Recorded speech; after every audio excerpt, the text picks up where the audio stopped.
Hoje eu vou contar uma história de um ser conectivo. Em 19 de setembro nasceu alguém criativo. Quem lutou a vida inteira foi sempre prospectivo. Seu nome é Paulo Freire e sua vida tem memória. Para ele, esse cordel é a nossa dedicatória. Cultura popular aprendeu a ler o mundo.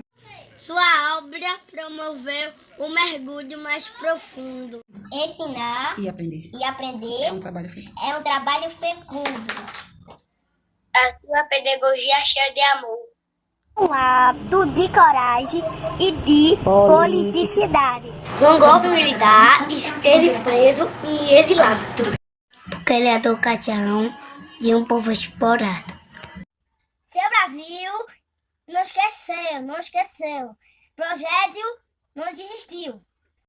Escreveu livros e versos que o mundo aplaudiu. E foi na educação onde mais contribuiu. Um belo dia de sol para tristeza interromper. Ao Brasil pode voltar e o seu país reaprender. Paulo Freire declarou um lindo alvorecer. O povo bem merece aprender e ensinar. Ciência e educação liberta e emancipa. Homenagear a Freire, educar para transformar.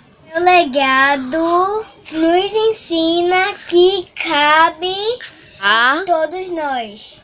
Aprender a nossa história, não calar a nossa voz. É assim que revendamos Paulo Freire todos nós.